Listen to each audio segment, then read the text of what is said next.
Well, hello. Hello. Nice to see you again. Good to see you. Hey, it looks like I've got everything set up and it's working okay. Are you doing okay with feedback over at your end? I'm fine. No negative feedback. And I just want to say how much I like that background. It kind of gives me that Oriental feeling, like you're actually in Japan at Inada's warehouse or at Inada's manufacturing plant, just It's taking a a moment. it's a trick.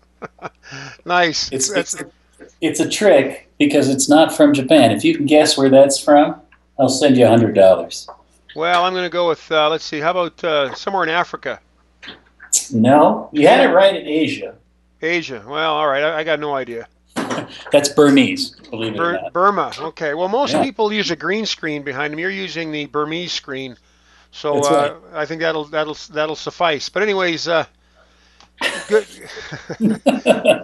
good to be with you again on the recording. It's been over a year. We recorded our trilogy of interviews last year in May, so it's been a year and a half pretty much.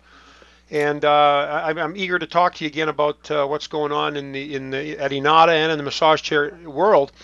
So I really appreciate you taking time to visit again, Cliff. And of course, again, I need to introduce you. For those that don't know, this is Cliff Levin, president of Inada USA, and someone who I have a lot of dealings with as I'm a retailer for Inada, and I'm accountable to Cliff for the way that I represent or misrepresent his products, as I am with every every company that I represent. But Cliff, just as a side note, Inada is a wonderful company to work with. You guys have always been fantastic with my customers, and your customer support's second to none. And of course, the products are second to none as well. So it's good to see you again and good to visit with you again. Thanks for being available.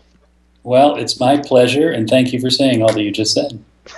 You're welcome. I worked on it for weeks. No, just kidding. But anyways, I thought we could maybe revisit the Inada line. And now, since last year, since we last talked, there's been let's see, we've discontinued or you've discontinued the Doctor's Choice chair, the Cube. I think the I2A was discontinued over the last year and a half.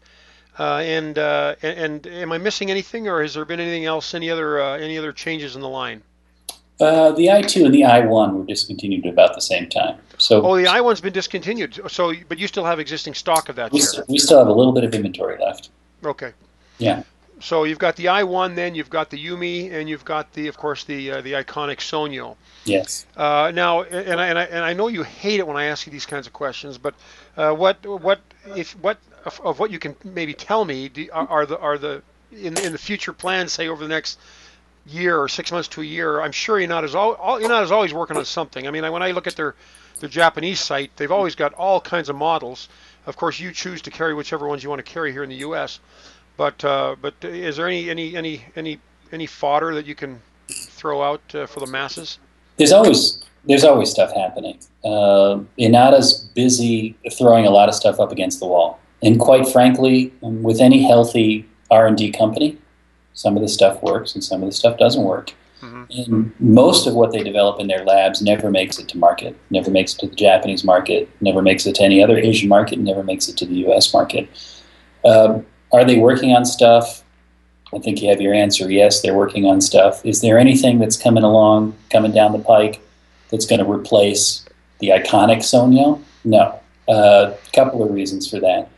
One is that sales keep skyrocketing. There is no sign whatsoever that consumers are tired of hearing about the Sogno, have stopped buying the Sogno, or are eager to see something else kind of come out of our factory, because competition has upped their game to the point where Sogno isn't standing sort of by itself at the pinnacle of the market. There's Right. nothing happening right now that's suggesting that that's changing. Hmm. Having said that, I will tell you that there are 1,000,001 little changes happening to the Sogno all the time. Okay. Some, most of them we actually never announced to anybody. For example, we recently worked on a change regarding, without getting too down into the weeds on this, regarding an up-down motor that drives the mechanism inside the Sogno. We were having shipping and delivery issues related to that. Well, we've worked with the factory on a number of occasions to improve that particular element of the chair.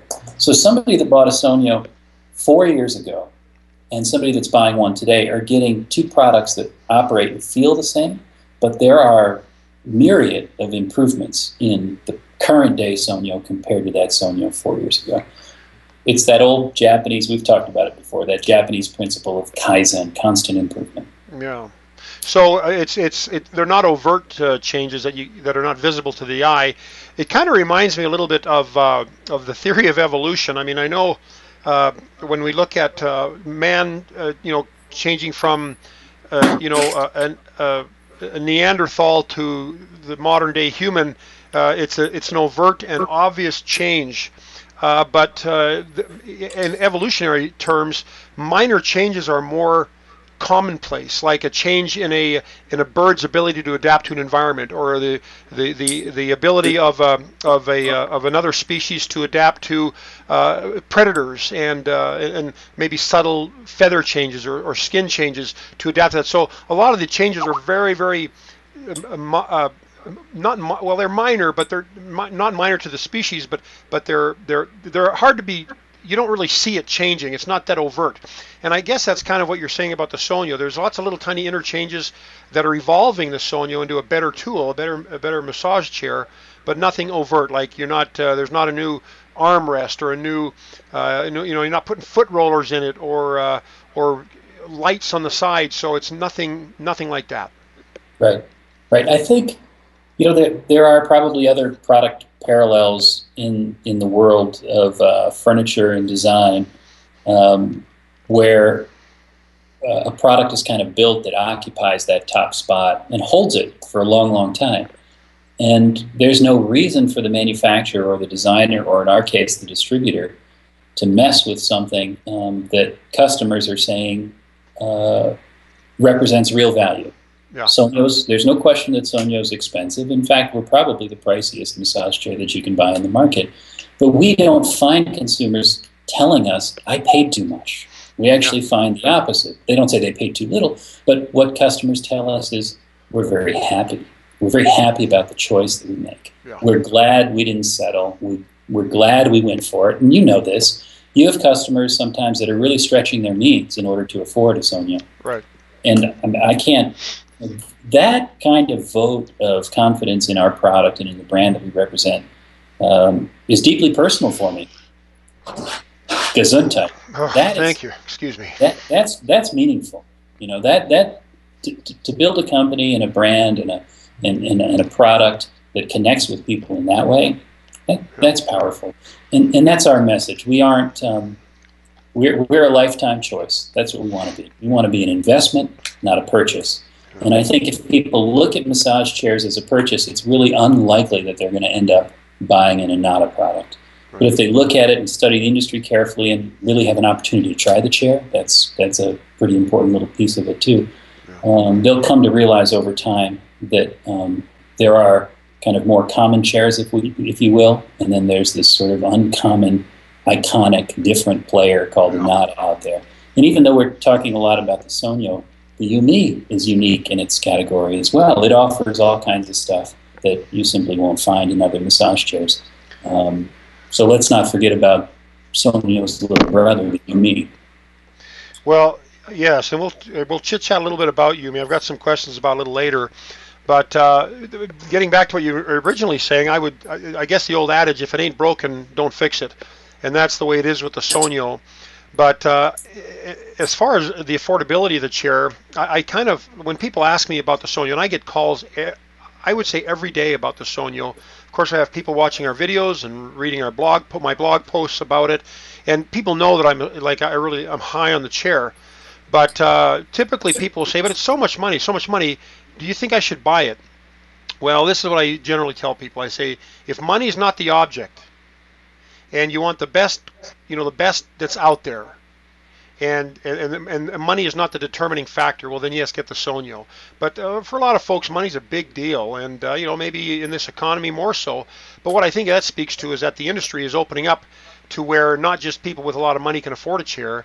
Anybody can afford a chair anymore. There's all kinds of them out there. I'm not saying they're all good, and and they're not risky investments or risky purchases. But you know, the Sogno is a special thing. It's kind of like a Mercedes. I remember once I was looking at a Mercedes, and I remember asking the guy at the car. It was a used car lot. I said, "Well, how much is gas? Like, how much gas does this thing go through? How much would my gas bill be?" He says, "Man, if you're asking that question, this car isn't for you." And it was kind of embarrassing, but it's true. That car was not for me at that time. And I think the Sogno is the same way. It really is a class in its own. But you are driving a Mercedes now, aren't you? Well, yeah, but it's a used one, and how's the gas bill? I'm still well. If you have to ask, then right. But it's an old used one. But anyways, thanks for bringing that up, Yeah. Cliffs. Sure. Anyways, all right. So here we go. So again, so the Sogno, slight iterations to the chair that are non-visual, that nobody would ever really recognize, but it's of course, as you're describing, the Kaizen, the continual improvement of the product. And of course, that's what brings Inada to a near zero failure rate on some of their chairs, like the I1 and the I2A. Those are near zero failure rates, correct? So I don't know where the Yume and the Sogno are at, but I know you guys, that's the goal, is to get to that place where, you know, pretty much no chair breaks down. I can give you something of an answer on that with Sogno. You know, we've sold thousands of units of Sogno now over the past few years, and our call rate, which is different than our failure rate, our call rate is 3%, and the call rate includes everything from I didn't really like the way the delivery guys handled my chair, right, to with comments like they didn't know what they were doing, which does happen on occasion, and it's embarrassing, but every once in a while it's true, to tell me how to use my remote because the store didn't tell me how to use the chair. right. And once we get past all those customer issues, we end up with a real mechanical issue rate that hovers right around 1%. Well, that's phenomenal. Yeah. That is phenomenal, and I know that some companies and some chairs, it's well over 1%. As a matter of fact, I don't know. I can think of a couple of models where with my own customers, it's probably 10 to 20%, and that's a huge difference. But anyways, that's the great thing about Inada. I know I'm very, very comfortable in referring the product to other people. So because of things like that. Let me add something about failure rate, though. Yeah. The important thing is that the important thing for us as an organization and as your backup supporting your customers is that we understand that the 1% failure rate is not perfection. We understand that the chairs are not perfect. We understand that a shipper might be a little rough on a chair, and as a consequence, that chair will show up at the customer's house with some element of the mechanism dinged just enough that it doesn't want to behave out of the box. Right. So even though we've got really high product quality, we invest, and hopefully you notice this too as a dealer, we invest a tremendous amount of time, energy, money in making sure that when a customer does call, we are able to solve their problem. Yeah. We will, we'll go the whole way to protect their investment, to make sure that they're not spending a whole lot of time getting wound up and struggling with a product that they purchased in order to relax. So we're well aware of that sort of obligation. Well, I appreciate that, and I will say that in the years that I've been in this business, and it's approaching 10 years, one of the biggest determinant factors of whether a chair is worthy of referral or a chair is worthy of recommendation is not necessarily the chair and the feature set or the price. It's the after-purchase support. And that is so huge to me, and I cannot stress this enough. I've talked about it ad nauseum in my blog posts and in other chit-chats, but the essence of it is, if you get a great chair at a great deal and you cannot get customer support, that'll affect the buyer's experience, and that kind of stuff irritates the dickens out of me. And I will say that Inada has a phenomenal customer support. When I'm asked to rate people's customer support, I always rate Inada number 1. There's some close seconds, but Inada, in my mind, is number 1 in that department as well. That's huge.